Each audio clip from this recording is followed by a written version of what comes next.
पहला क्वेश्चन है, a block of mass 2 kg is tied to a string of length 2 meter. The other end of which is fixed. The block is moved on a smooth horizontal table with constant speed 5 meter per second. Find the tension in the string. अब बच्चों यहाँ पर क्या क्या चीज given है उस पर ध्यान देना और क्वेश्चन चुटकियों में सॉल्व हो जाएगा। बच्चों सबसे पहली बात है कांस्टेंट स्पीड। इसका मतलब AT is equal to 0. बच्चों AT 0, इसका मतलब only acceleration is centripetal acceleration, it means it is a UCM, uniform circular motion. तो बच्चों ये यूनिफॉर्म सर्कुलर मोशन का पार्ट हो गया।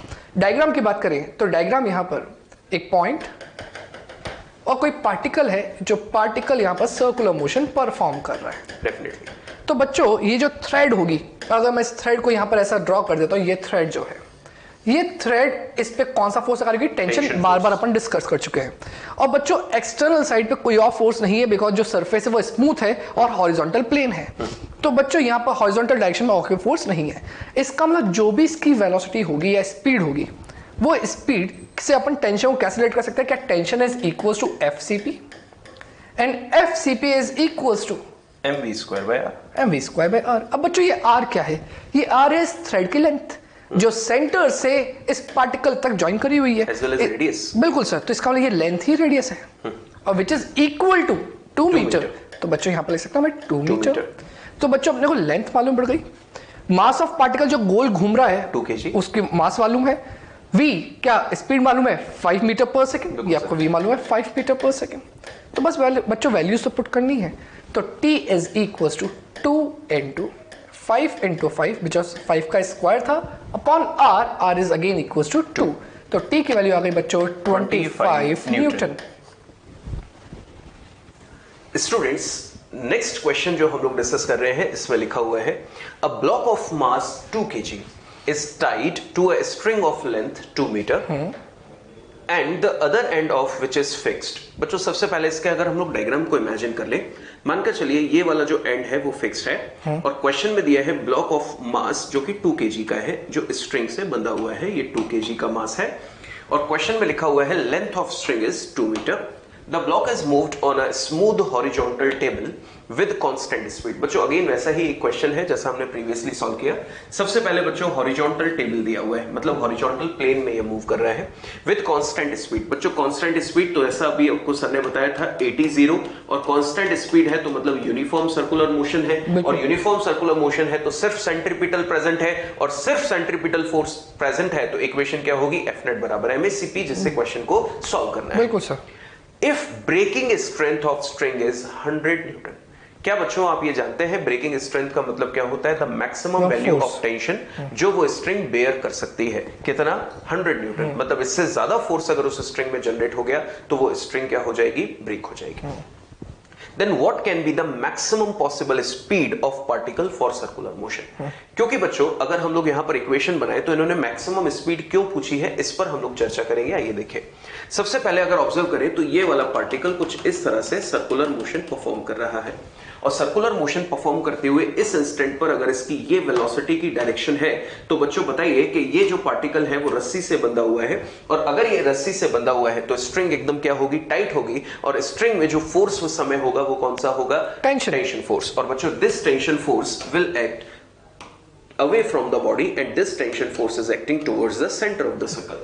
और बच्चों जो towards the center है वही क्या कहलाएगा? Centripetal force. तो बच्चों हमारे पास जो इक्वेशन होगी वो क्या होगी? F net बराबर ma सेंट्रीपिटल। पर बच्चों यहाँ पर जैसा कि हम लोग इक्वेशन बनाए तो ये टेंशन फोर्स है और यही प्रोवाइड करेगा कौन?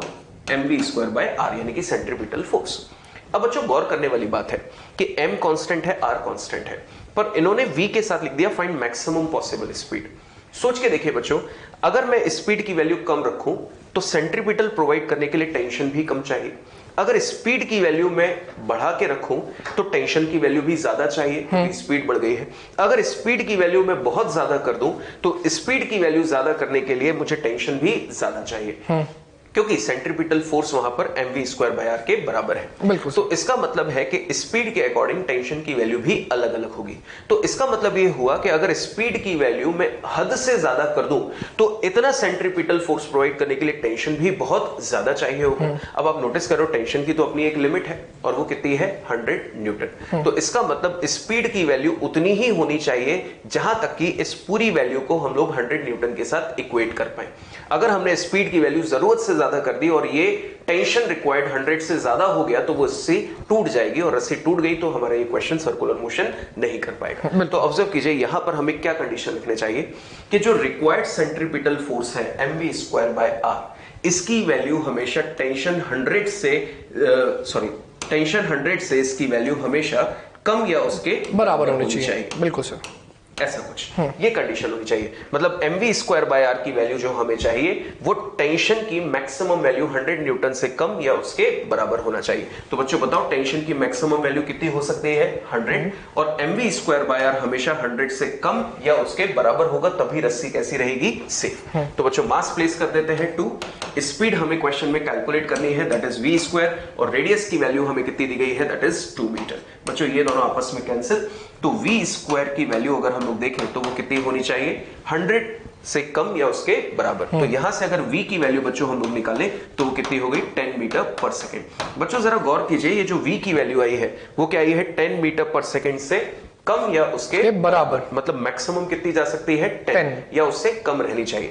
पर इस क्वेश्चन में जैसा मुझसे पूछा गया है फाइंड मैक्सिमम पॉसिबल स्पीड, तो मैं आंसर क्या दूंगा 10 मीटर पर सेकेंड। और रेंज पूछी जाती है कि कहां से कहां तक जा सकती है, तो मेरा आंसर है मैक्सिमम 10 या उससे कम। बिल्कुल सर।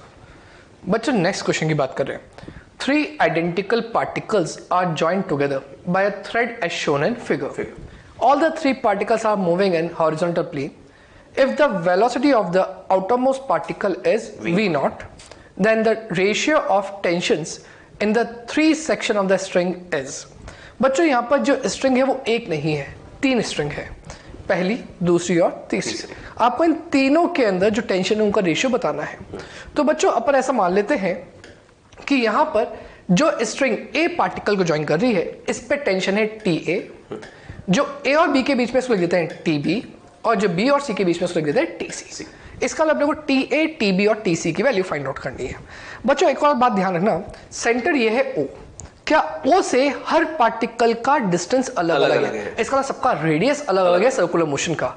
तो बच्चों अगर A पार्टिकल गोल घूमता है तो उसका रेडियस D होगा, B पार्टिकल गोल घूमता है तो उसका रेडियस 2D होगा बिकॉज सेंटर से ले रहे हैं, और C पार्टिकल गोल घूम रहा है तो उसका रेडियस होगा 3D।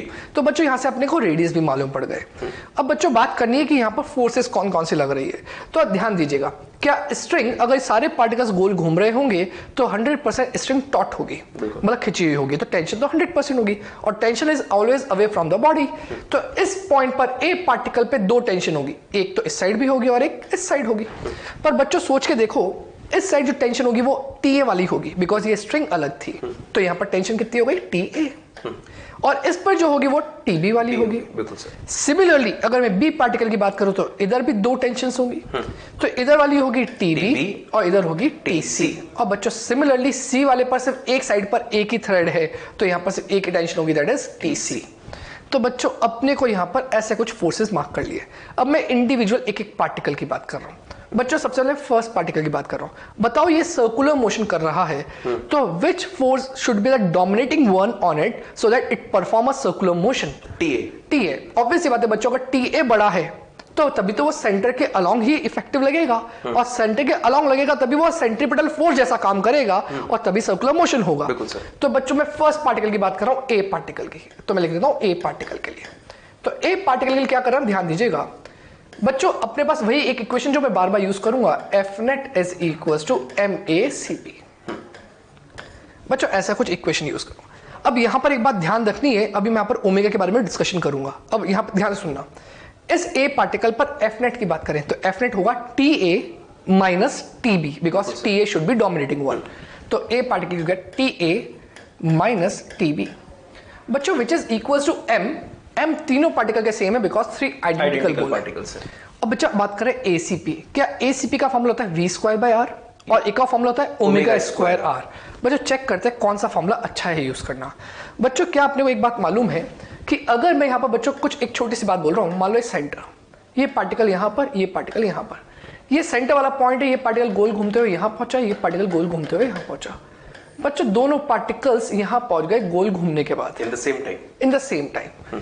तो बच्चों दोनों का क्या चीज सेम रही? डिस्टेंस कवर सेम है या angle cover same? Angle cover same है सर। एग्जैक्टली सर, क्योंकि आर्क लेंथ दोनों की अलग अलग है। अगर बच्चों ये d है और ये d है, तो पहला पार्टिकल का रेडियस हो गया d, दूसरे पार्टिकल का रेडियस हो गया 2d। इसका छोटे वाले की आर्क लेंथ छोटी है, जिसका डिस्टेंस नजदीक था, और जिसका डिस्टेंस दूर था उसकी आर्क लेंथ कैसी है? बड़ी है।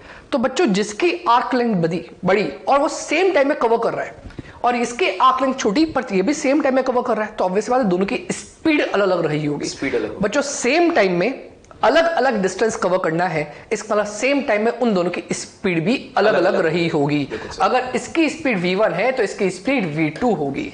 पर बच्चों अगर मैं बात करता हूं दोनों के एंगल की, तो क्या अगर मैं इस एंगल को थीटा मानता हूं तो क्या दोनों ने सेम टाइम में सेम एंगल कवर करा है? अगर सेम टाइम में सेम एंगल कवर करा है, इसका मतलब दोनों का ओमेगा सेम है, because omega is equal to delta theta by delta t, और मुझे मालूम है थीटा दोनों ने सेम कवर करा है और सेम टाइम में कवर करा है। तो बच्चों जब भी कोई पार्टिकल सर्कुलर मोशन कर रहे होते हैं along same centre with the same time, चाहे उनकी रेडियस कुछ भी हो, तो उनके ओमेगा हमेशा सेम होते हैं। एंगुलर क्वांटिटी सेम है। बिल्कुल सर, एंगुलर क्वांटिटी सेम है। तो बच्चों यहां पर अपन लिख सकते हैं इसके लिए m ओमेगा स्क्वायर d। बिल्कुल सही। तो बच्चों ये सिर्फ बात हो गई पार्टिकल ए की।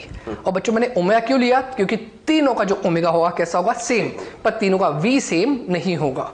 सिमिलरली बच्चों बस पार्टिकल बी की बात कर रहा हूं, अब मैं एक साथ सब कुछ लिखता जा रहा हूं। आंसर देना, अगर पार्टिकल बी की बात करो तो TB minus TC, because TB dominating होगा जो टुवर्ड्स द सेंटर होगा, that is again equals to m omega square 2d, because radius इस बार ओरिजिन से यहां तक का कितना होगा? 2d होगा। तो बच्चों ये तो हो गई इसकी बात। नेक्स्ट बात कर रहा हूं टीसी की। क्या टीसी अकेला एक ही फोर्स है जो सेंटर की तरफ ही लग रहा है? वही सेंट्रीपिटल फोर्स है, that is equals to m omega square 3d। बच्चों वैल्यूज आ गई। क्या टीसी तो अपने को प्रॉपर्ली मालूम है, पर मुझे टीबी और टीए मिल जाए तो मेरे को रेशियो लेना आसान हो जाएगा। क्या बच्चों टीसी को यहां पुट कर दे? बहुत ध्यान से सुनना, टीसी को मैं यहां रख के राइट साइड ले आता हूं तो टीबी कितना आएगा? क्या TB is equal to m omega square 2d plus TC, क्या यही होगा? टीसी को इधर लिया है, टीसी की वैल्यू बच्चों यहां पुट कर दो तो कितना बन जाएगा? m ओमेगा स्क्वायर दोनों में से कॉमन आ जाएगा, 2d प्लस 3d 5d। बच्चों यहां से बन गया। सिमिलरली इस टीबी की वैल्यू को यहां रख दूंगा और टीए कैलकुलेट करूंगा तो टीए कितना आएगा? TA is equal to m omega square d plus TB, and TB बच्चों ध्यान देना TB is m omega square 5d। क्या दोनों में से m ओमेगा स्क्वायर कॉमन ले सकते हैं? m omega square 6d plus 5d which is equal to m omega square 6d। बच्चों मुझे TA मिल गया, TB मिल गया, TC मिल गया, तीनों का रेशियो लेना है। क्या सबके m same, omega square same, सिर्फ क्या डिफरेंस है? d, sorry 3d 5d 6d। क्या तीनों के अंदर d भी सेम है? तो अपन क्या रेशियो आएगा इसका? 3:5:6। तो सर इसको यहां पर लिख देते हैं TA is to TB is to TC। Yes sir, TA is to TB is to TC is equal to TA की वैल्यू हम लोगों ने निकाली 6 is to, फिर उससे निकाला 5 is to 3। और बच्चों अगर TC is to TB is to TA पूछते तो इसका उल्टा रख देते हैं।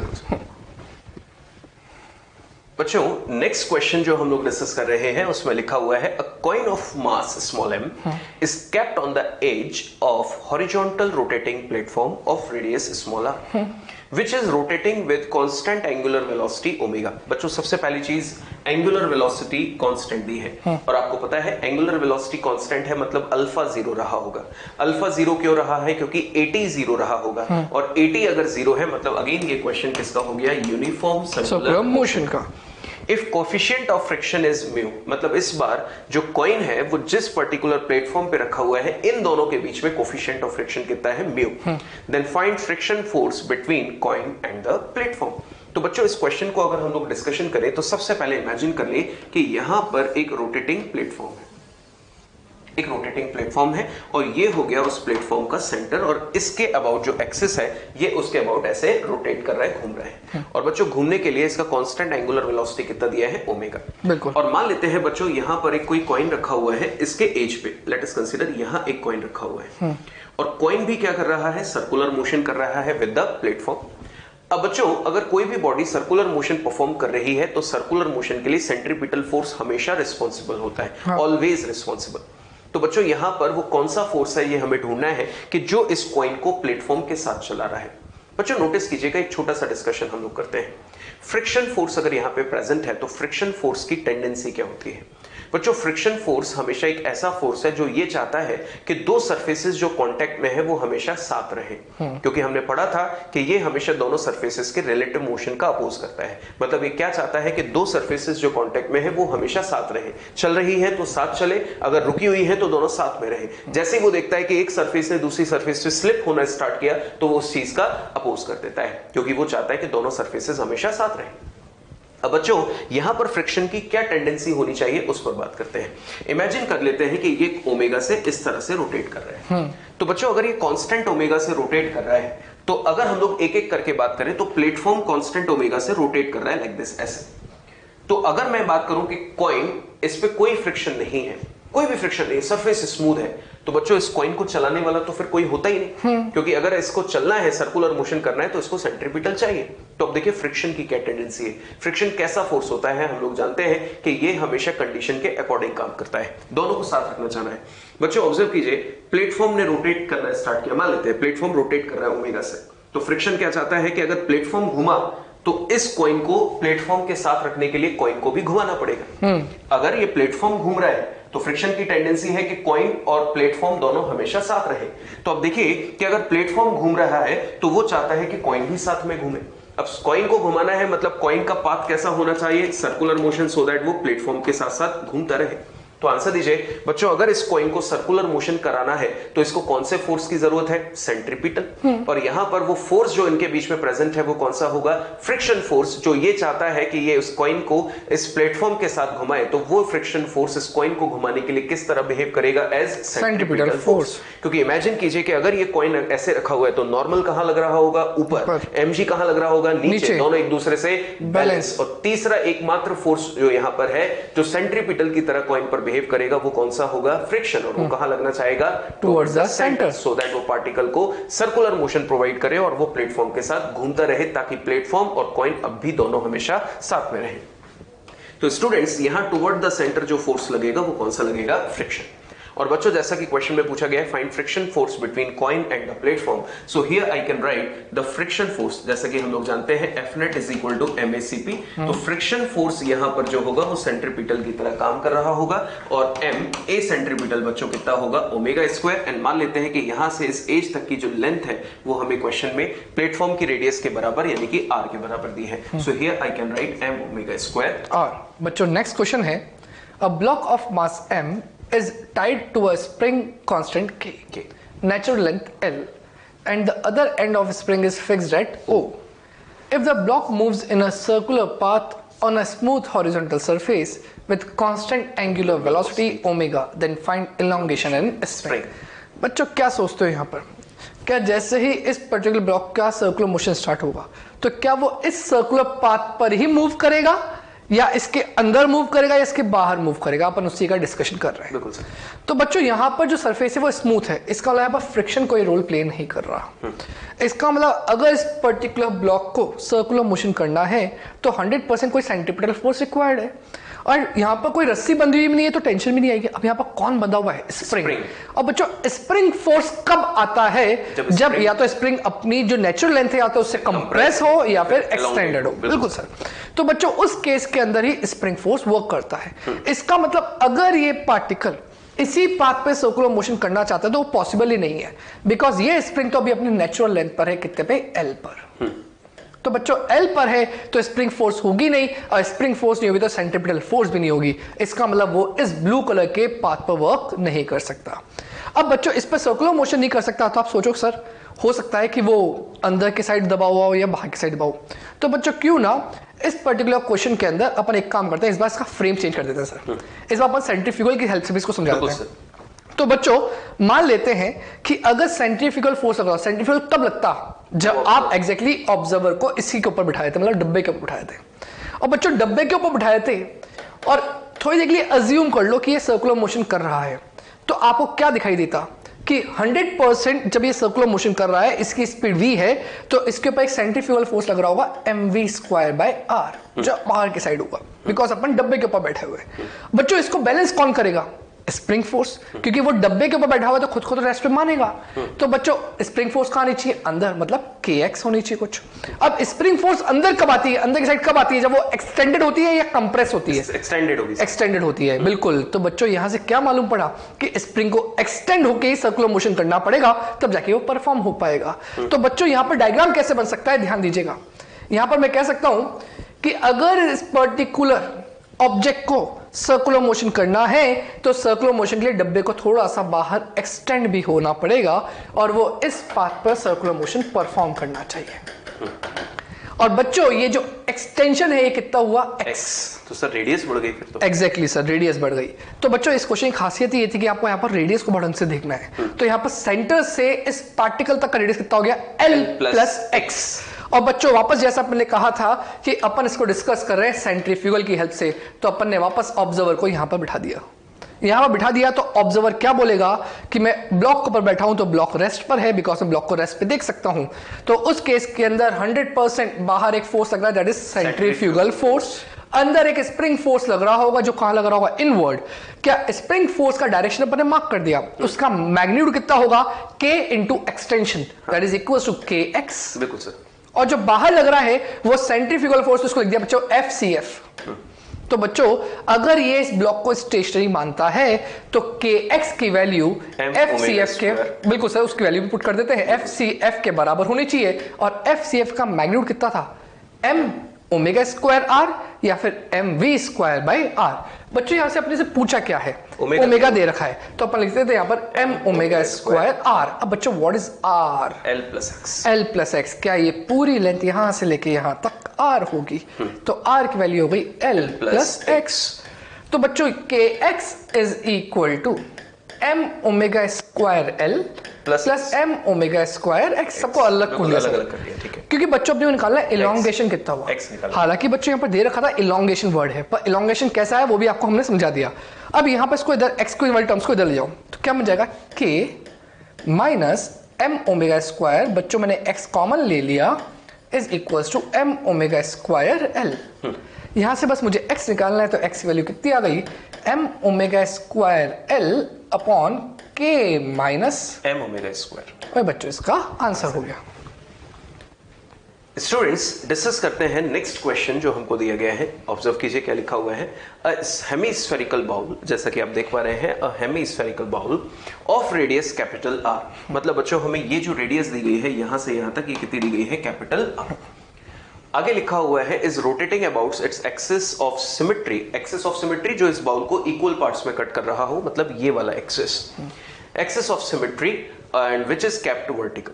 A small ball kept in the bowl rotates with the bowl without slipping on its surface. Without slipping on its surface, इसका मतलब मान लेते हैं बच्चों कि अगर यहां पर इस तरह से ये अगर किसी ओमेगा से घूम रहा है तो ये जो बॉल होगी वो भी इस सर्कुलर पाथ पे ओमेगा से ही घूम रही होगी, सो दैट इनके बीच में कोई रिलेटिव मोशन नहीं होगा। दैट मींस ये इसके ऊपर स्लिप नहीं करेगी। तो ऑब्जर्व कीजिए आगे क्या लिखा हुआ है। If the surface of bowl is smooth and the angle made by the radius through the ball with the vertical is alpha. बच्चों यहां पर ये जो आपको एंगल दिया गया है वो अल्फा दिया गया है। किस किस के साथ दिया है? एंगल मेड बाय रेडियस, ये हो गई इसकी radius, that is capital R, with the vertical is alpha और from the ball. Then find the angular speed at which the bowl is rotating. मतलब ये ओमेगा हमें कैलकुलेट करना है जिससे ये रोटेट कर रहा है। तो बच्चों इन सभी टर्म्स को हमने मार्क किया। इसको आइए हम लोग दूसरी स्लाइड पर डिस्कस करते हैं। सारी टर्म्स हम लोगों ने नोटिस कर ली। हमने कैलकुलेट क्या करना है? Angular speed. तो बच्चों ऑब्जर्व कीजिए इसको, जब हम लोग डिस्कस करेंगे नेक्स्ट स्लाइड पर, तो जो जो टर्म्स हमें गिवन थी वो हम लोग मान लें। लेट अस कंसीडर ये ओमेगा से इस तरह से रोटेट कर रहा है, तो ऑब्वियस सी बात है कि बॉल भी किससे घूम रही होगी? ओमेगा से। बच्चों ये जो हमको लेंथ दी गई है, ये रेडियस कितनी दी गई है हमको? R। ये हमें R दिया गया है। अब बच्चों ऑब्जर्व कीजिए कि ये अगर बॉल इसके अंदर सर्कुलर मोशन कर रही है with the bowl like this, तो आंसर दीजिए सर्कुलर मोशन परफॉर्म करने के लिए इसको एक फोर्स चाहिए। और वो फोर्स कौन सा होना चाहिए? Centripetal force. अब बच्चों यहाँ पे सेंट्रीपिटल फोर्स प्रोवाइड कौन करेगा? सबसे इंपॉर्टेंट बात यही है। बच्चों नोटिस कीजिए कि ये अगर कैपिटल आर है तो बॉल जिस सर्कल पे रोटेट कर रही है क्या वो भी कैपिटल आर होगी या छोटी होगी? छोटी होगी, क्योंकि ऑब्वियस सी बात है, तो इसको मैंने क्या नाम दे दिया? Small are. तो ऑब्जर्व कीजिए बच्चों कि ये जो हम लोगों ने रेडियस मार्क की है वो कितनी है? स्मॉल। बच्चों फोर्सेस मार्क करते हैं। बिकॉज ऑफ कॉन्टेक्ट इस बॉल पर, मान लेते बॉल का मास कितना है? स्मॉल m, और इस बॉल पे जो फोर्स लग रहा होगा यहाँ कौन सा होगा? नॉर्मल। एंड ग्रेविटी यहाँ पर जो फोर्स लग रहा होगा वो कौन सा होगा? mg। बिल्कुल। बच्चों हम लोग अगर ऑब्जर्व करें तो यहाँ पे mg का कोई भी कंपोनेंट ऐसा नहीं है जो टुवर्ड द सेंटर एग्जिस्ट करे, क्योंकि mg का कंपोनेंट अगर हम लोग देखें तो एक यहां पर आएगा और एक यहां पर आएगा। इसका मतलब यह हुआ कि mg का कोई भी component toward the centre exist नहीं करेगा। तो हमें वो फोर्स ढूंढना है जो टुवर्ड द सेंटर हो। तो बच्चों नोटिस कीजिए कि ये अगर नॉर्मल रिएक्शन है, क्या नॉर्मल रिएक्शन का कोई कंपोनेंट टुवर्ड द सेंटर आ सकता है? बिल्कुल आ सकता है सर। तो बच्चों अगर हम लोग इसका कंपोनेंट करें तो एक कंपोनेंट वर्टिकल होगा और एक कंपोनेंट कैसा होगा? हॉरिजॉन्टल। बच्चों ये अल्फा है तो ये एंगल भी अल्फा होगा। अगर कंपोनेंट करें तो ये कौन सा हो जाएगा? n cos अल्फा, जो किसको बैलेंस करेगा? mg को। बच्चों मैं डायरेक्टली लिख देता हूं, n cos अल्फा ने बैलेंस कर दिया किसको? mg को। और बच्चों ये n sin अल्फा ये जहां पर आएगा तो n sin अल्फा क्या करेगा? सेंट्रीपिटल प्रोवाइड करेगा। सो here I can right n sin alpha provides centripetal. अब बच्चों इस क्वेश्चन में मुझे ओमेगा निकालना है, तो सेंट्रीपिटल n sin अल्फा को मैं mv²r लिखूं या m⍵²r लिखूं? m⍵²r। m⍵²r। और r कौन सा? जिस सर्कल पर ये घूम रहा है। हाँ। तो ऑब्जर्व कीजिए ये हो गया m⍵² स्मॉल r। अब बच्चों कई बार बात आती है कि ये नीचे की तरफ स्लिप क्यों नहीं किया? तो सीधी सी बात है बच्चों, इसको नीचे कौन स्लिप करा सकता था? mg का कंपोनेंट। पर n cos अल्फा ने पूरे के पूरे mg को ही बैलेंस कर दिया, तो mg का कोई कंपोनेंट एग्जिस्ट ही नहीं करेगा। मैंने बोला कि n cos अल्फा ने पूरे के पूरे mg को ही बैलेंस कर दिया, तो अब mg का कोई कंपोनेंट ही एग्जिस्ट नहीं करेगा, जिसकी वजह से वो नीचे की तरफ स्लाइड नहीं करेगा। तो ये दोनों एक दूसरे से बैलेंस हो गए, बचा सिर्फ n sin अल्फा। उसने सेंट्रीपिटल प्रोवाइड किया और उसकी वजह से वो स्मॉल r रेडियस के सर्कल पे उस बाउल के साथ रोटेट कर रही है विद ओमेगा। तो बच्चों अब हमें जो कैलकुलेट करना है वो क्या है? ओमेगा। बच्चों यहां से हम लोग कुछ चीजें कैंसिल भी कर सकते हैं और स्मॉल r की वैल्यू निकालकर क्वेश्चन सॉल्व कर सकते हैं, क्योंकि अल्फा हमें क्वेश्चन में गिवन है। तो ऑब्जर्व कीजिए बच्चों क्या क्या चीजें हम लोग कर सकते हैं। अगर हम लोग इन दोनों को डिवाइड कर दें तो बच्चों डिवाइड करने के बाद ये दोनों आपस में कैंसिल हो जाएंगे, तो ये कितना बचेगा? tan अल्फा, और यहां पर हमारे पास क्या बचेगा? ω²r/g। अब बच्चों यहां से अगर मैं ओमेगा की वैल्यू कैलकुलेट करना चाहूं तो ओमेगा की वैल्यू ω² इज इक्वल टू क्या हो जाएगा? g tan alpha upon r। ये हो जाएगा ω², और ओमेगा से स्क्वायर हटा के इधर लगा दे रूट, तो ये अपना एक आंसर हो सकता है।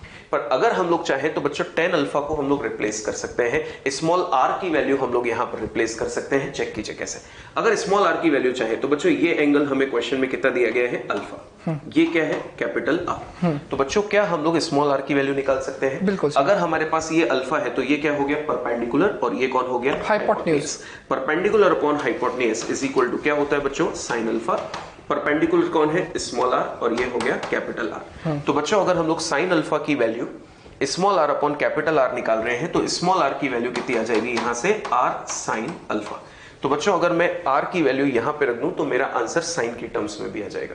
तो एट जैसा भी हमको क्वेश्चन दिया है उसके ऑप्शंस हमको बताएंगे कि आंसर किस फॉर्म में हमें देना चाहिए। तो फिलहाल बच्चों हम लोग अपना आंसर यही छोड़ देते हैं, √g/r × tan अल्फा। ये भी हमारा आंसर सही है। हम चाहें तो r की वैल्यू प्लेस करके अपने आंसर को और मॉडिफाई कर सकते हैं, तो depend on the question. Exactly.